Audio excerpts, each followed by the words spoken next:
So, welcome to TipJar. This is a part two session of kind of what we did for our last TipJar. You don't need to have watched the last TipJar to know what to do or get value or understand what we're doing today, but you definitely can go back and watch it. It'll be worth your time. Leading today's call and most of the content will be Dylan Sellers. He's the VP of Customer Success for us at ObservePoint. You've probably been on a lot of calls with him, and he's a great asset to ObservePoint. And then I'm Mike Maziarz on the product team, also been in customer success as well. So if you have any questions, if we can't answer it, we're in trouble. So please ask. But let's go through today's agenda. So first, we'll be doing a recap of our last TipJar. So you'll get a little bit of an idea of what we talked about, which will help in today's call. And then today we'll be talking about more extensive use of the API, and specifically around kind of a use case or a product that we're looking to build here in the future at ObservePoint.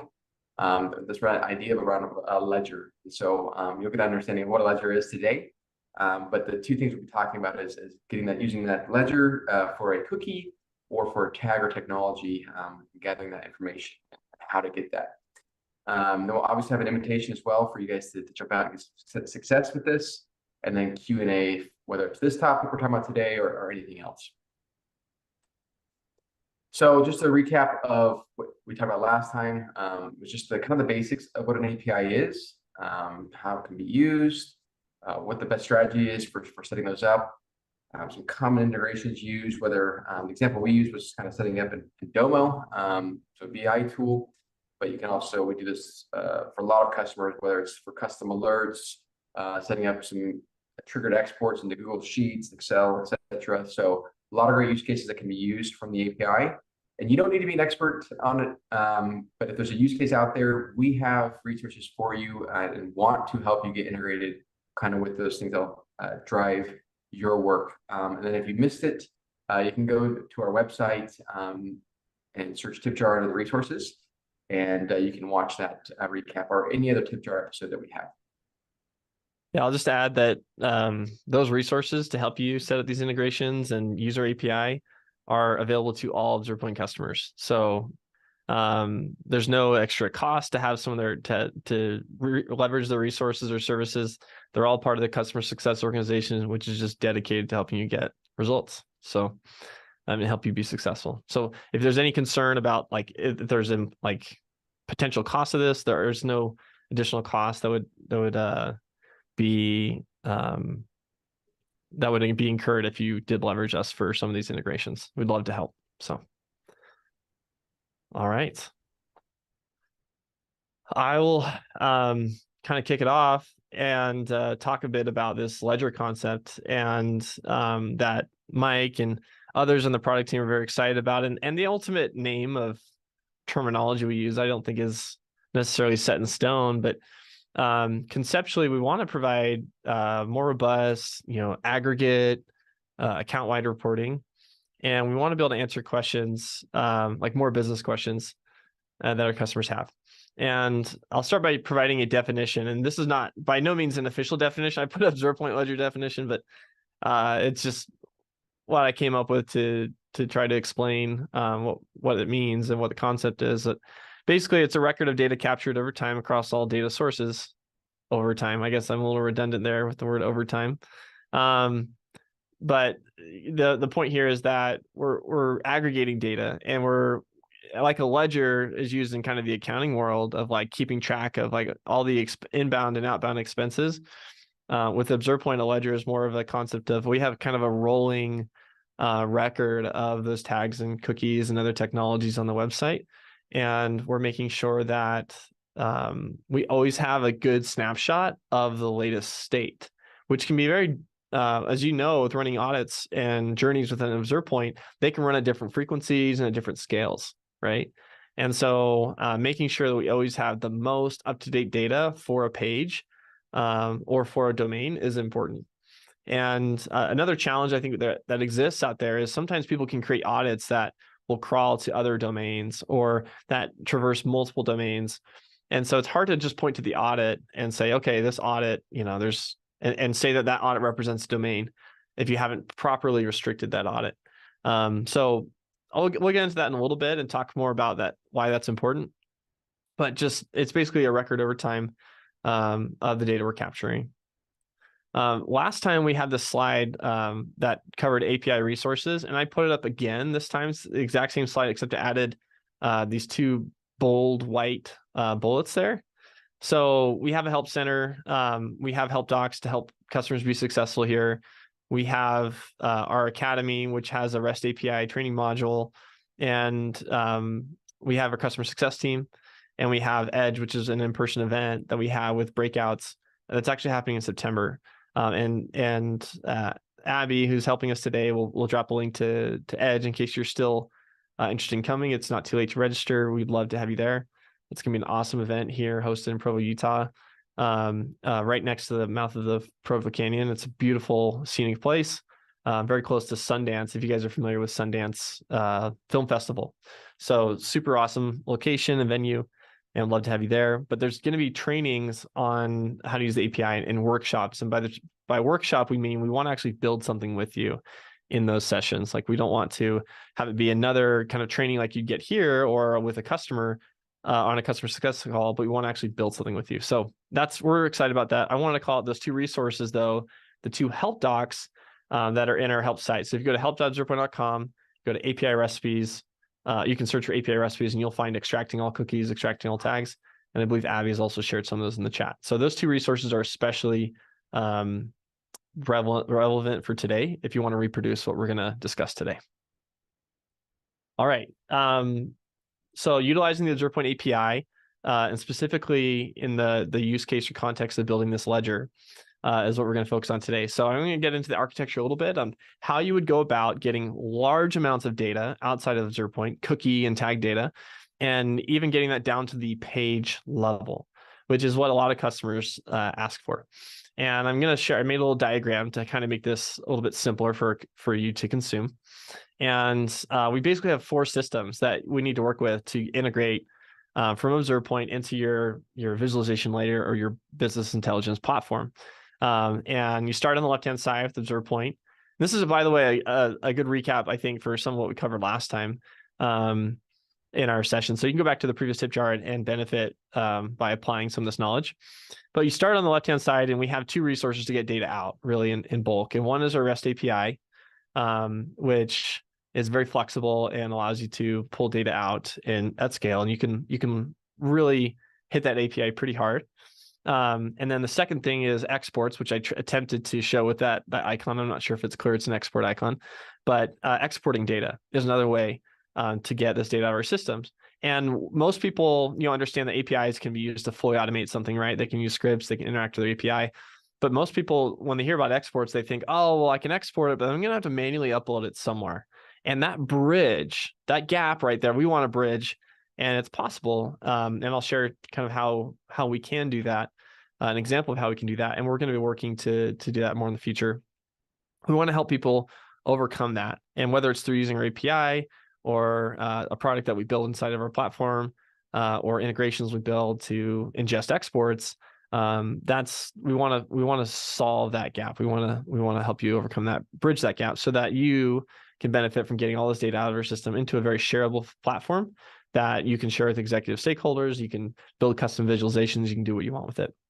Okay, so that's the left-hand side here. Second column here, script execution.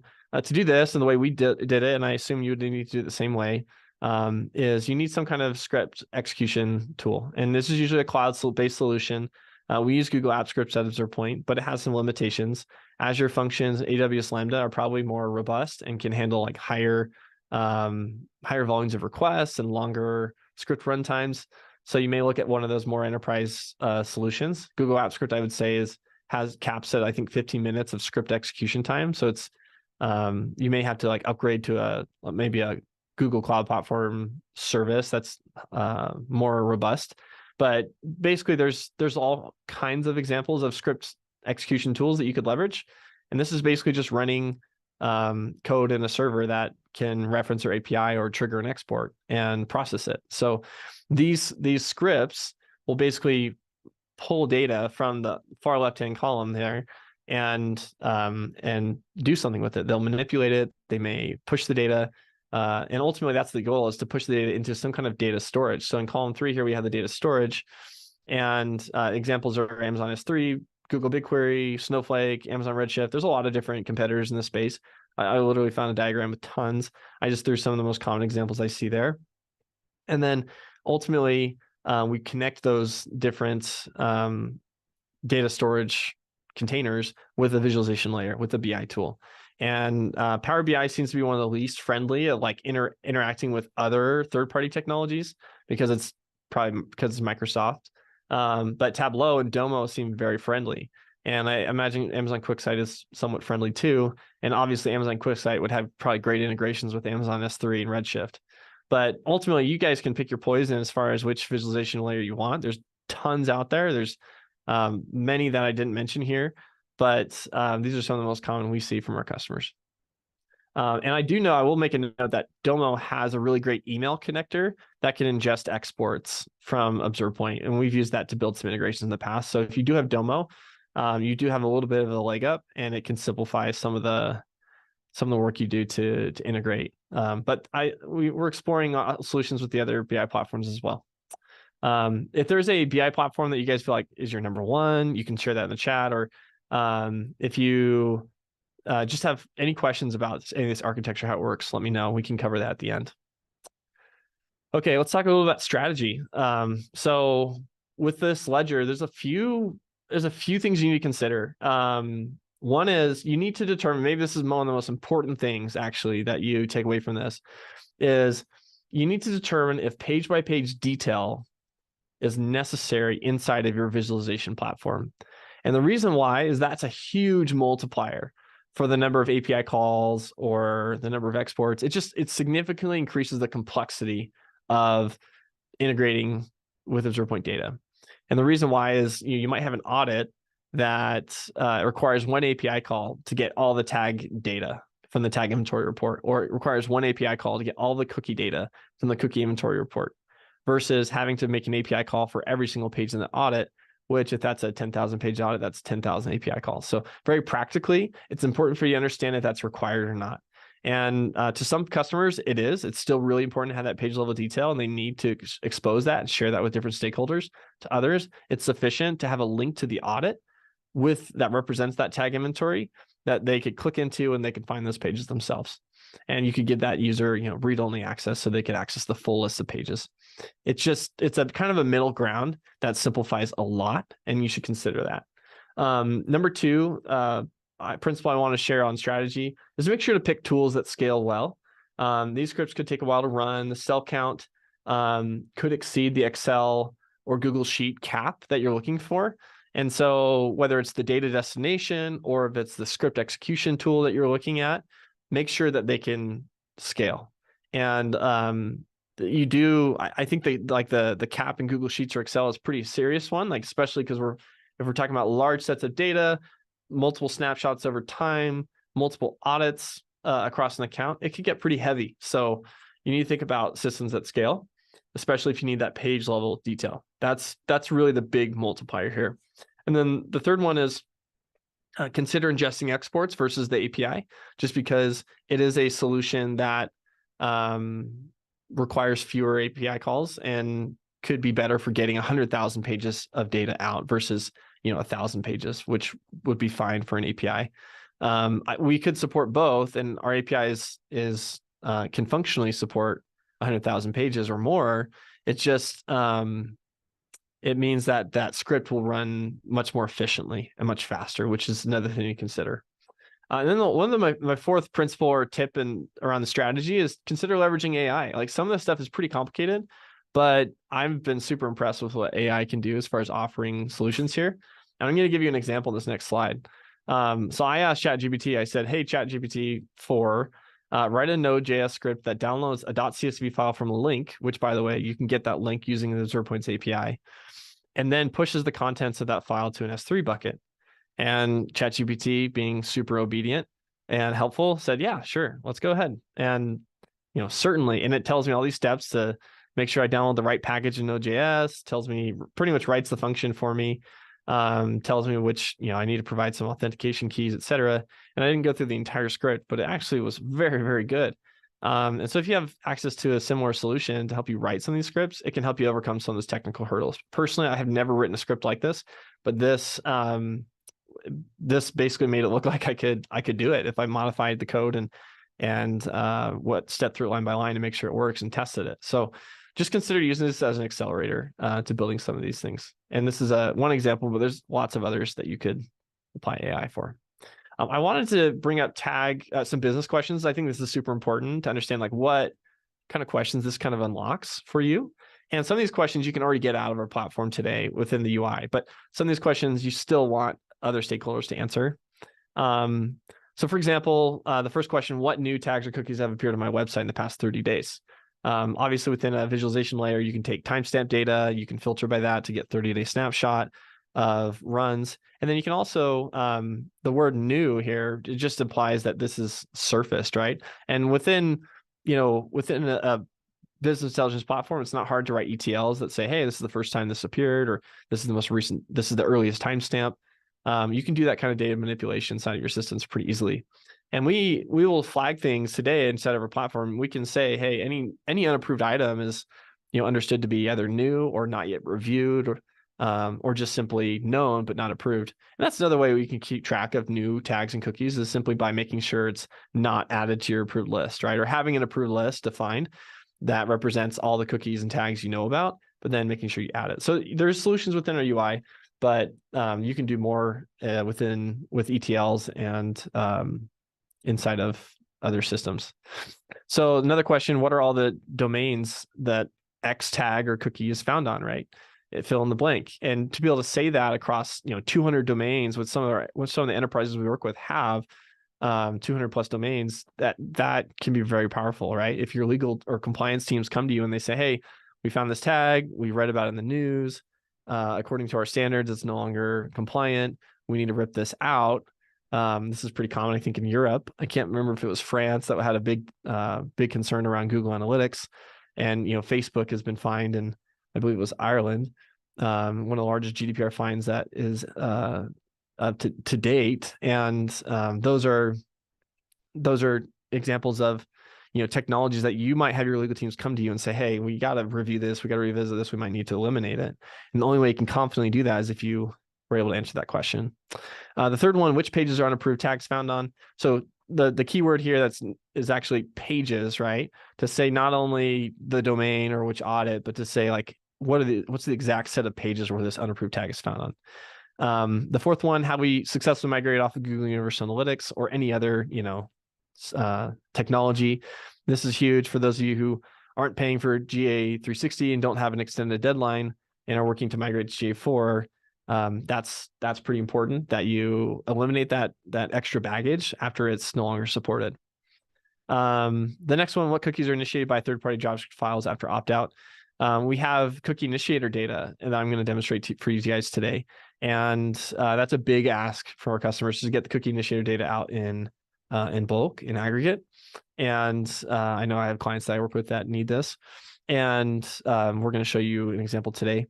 But that's another question I think can be very valuable. The last one I thought may not be like obvious to a lot of people, but if you have the ability to say, across all these domains, here are the tags, then we could also identify redundant technologies across all those domains that your company may own or your company may have acquired recently. And that can be consolidated for cost savings, for uniformity, for standardization of experiences across a website or across a brand or across multiple brands. So those are other things to consider. And I'm sure there's a whole host of other questions. And if there's a question you guys are getting asked, please send that question to us in the chat. We'd love to add that to a list of questions that we can address. So I know we dropped a poll in here. So please give us a response to that poll. Let us know, how critical is it that your business has some kind of OP or BI tool integration? That feedback is super helpful for us. We're working to invest a lot in answering these types of business questions.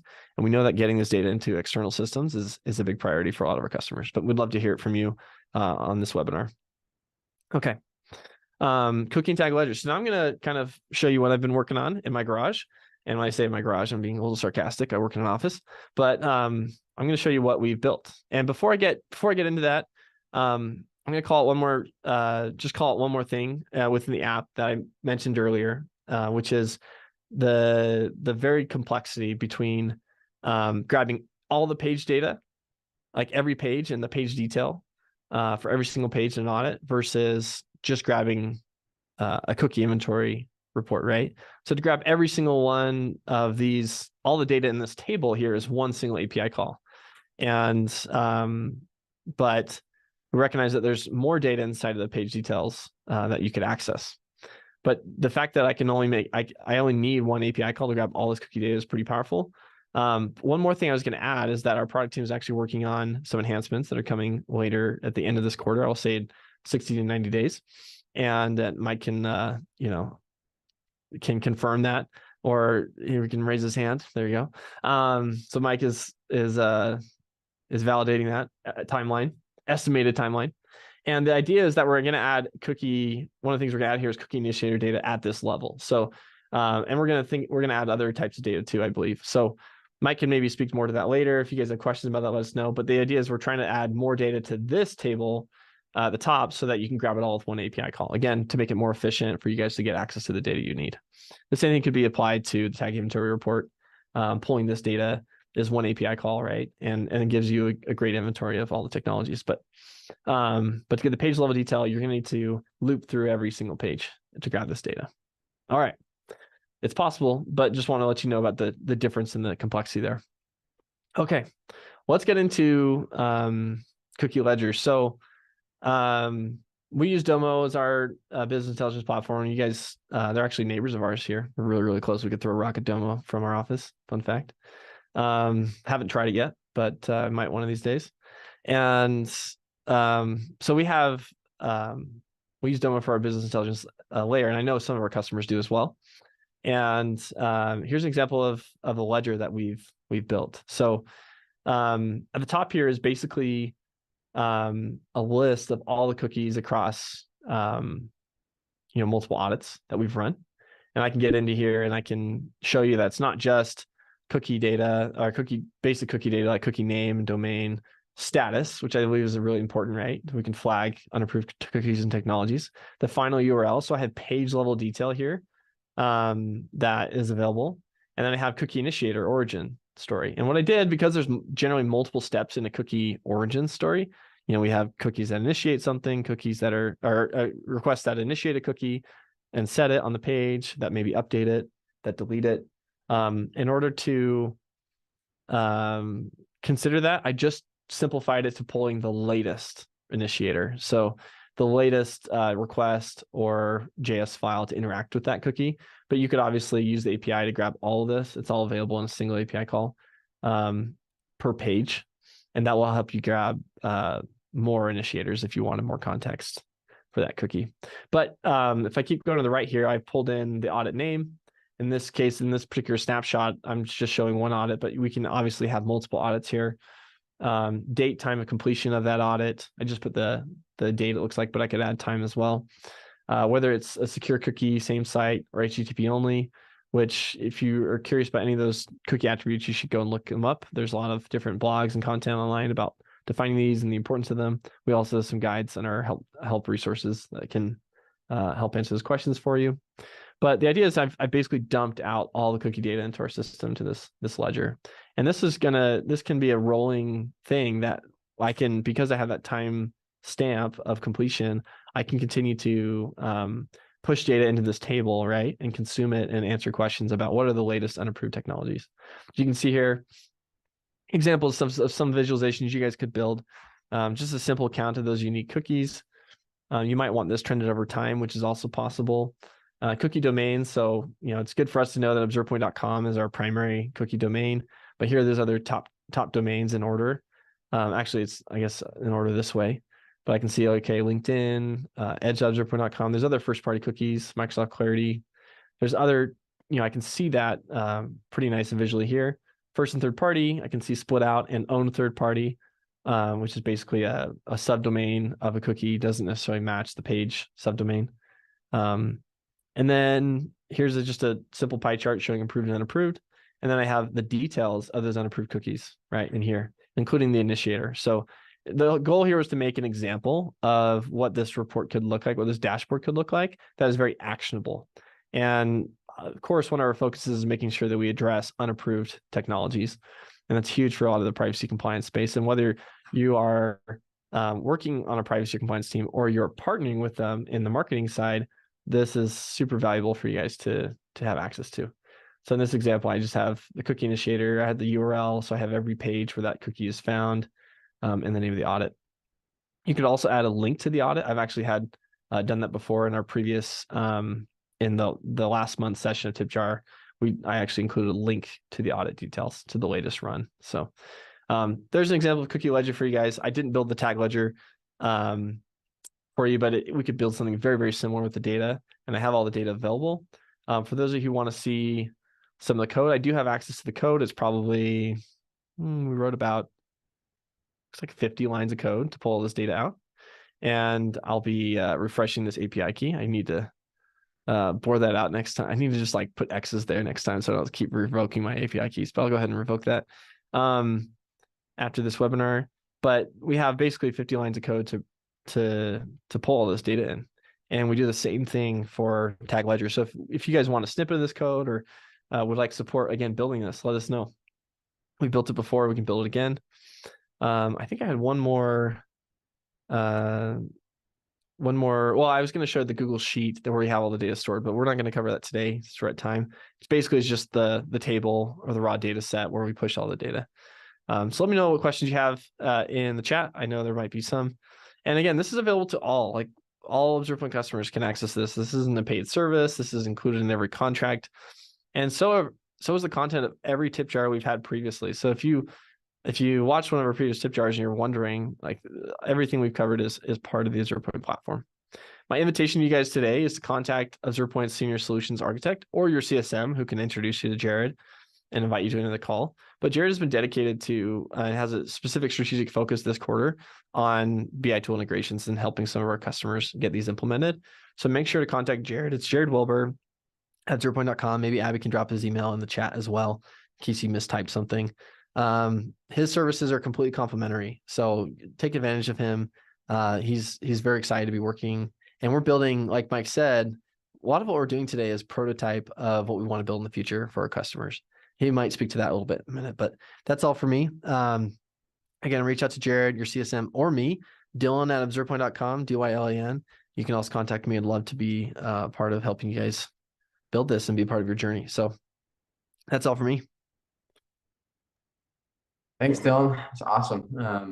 Really excited about all these features. I know it's quick, but we can always, go over these more detail on one-on-one calls, whether it's your CSM or Jared directly, Dylan, me, whoever. Always happy to work with you on those. We do have a question that I really, really like as a big advocate of dark mode and who pushed dark mode for our ObservePoint platform. They want to know how you got the app script to use dark mode. Is that a Chrome extension, Dylan?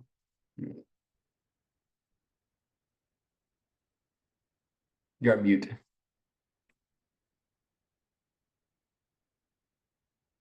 You're on mute, Dylan. Sorry, yeah. Yes, it is a Chrome extension, and I will look up the name of it right now. Let's see if I can find it. It's called Black Apps Script. So search that in the Chrome store. You can find it. Total life-changing Chrome extension. Great call out. There's another question from Mo. Is there any native integration between Adobe Launch and ObservePoint available to bring in all launch rules into OP programmatically for audits? Currently, the answer, there's no native integration. There may be some work that we can do with Jared and our technical support team on that to help you there, but currently there isn't. We are actually looking at creating an native integrations layer inside of ObservePoint, and so that's something I'll keep in mind is Adobe Launch is one of those technologies. Do you have anything to add on that, Dylan, as far as Adobe Launch integration? Yeah, I might say that, it's been a while since we've revisited those APIs. So it'd be good for us to do some research, figure out maybe if we don't have something productized, but to look at what those APIs look like, how flexible they are, and see what we can do for you. Really comes down to like, is it easy to map the logic in that the API, like the payloads of data that the API returns to ObservePoint rules, which is something we could explore. One of the biggest challenges I know of is that like maybe this rule needs to be applied to a specific step in a journey. And so it can be very difficult to like triangulate the application of the rule with what's given by launch and other APIs. But happy to look at that.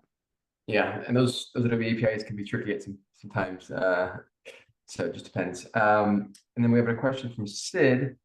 Do you recommend Domo over a tool such as Power BI for an API integration project? I'm a big fan of Domo personally. It's a very flexible tool. I haven't used Power BI as much. I've used Tableau and Looker and Sisense, and I've used QuickSight from Amazon, kind of more specifically, of tools that I'm more familiar with. But out of all those, I would definitely prefer Domo. I don't know about you, Dylan, if you have a preference there. Yeah, Domo probably owes us some money for how many times I've showed it on some of these webinars. I like Domo, but I think that, I don't know, really, you should evaluate a variety of tech stack. If you're interested in what you've seen with Domo, you can contact their salespeople. But I know for ingesting exports, it has from an email, which is primarily how we deliver exports at ObservePoint, it was really powerful. And was really easy for our customers to set up. So you could, in theory, you could set up one audit that scans multiple domains or all the domains that you guys own. And then you could trigger using our API or we could build a webhook for you. It'd take us like 30 minutes probably to set up a webhook for you that would trigger that cookie inventory export. So it looks like Siri's like setting a timer on my phone. It's funny. Something I said, alarm Siri. But yeah, you could really make the implementation quite simple. Or the integration quite simple if you use Domo. That's not using the API. That's actually, well, it's using the API a little bit to trigger the export, but generally it's more just ingesting the export. So if you want to get the page level data out, I think that's a good application. But I know there's hoops you guys have to jump through to acquire a different BI tool potentially. So yeah, lots of good tools out there. All have their strengths and weaknesses. That's just, but a good question. Yeah. Okay, I think that's all the questions I see, unless there's any other ones that come through. I don't see any others, so we'll call it there. So just a quick plug from a product perspective, and inside our platform, under the question mark, the help center, we have an area called the feedback portal. This is a place to kind of see what ObservePoint has recently released.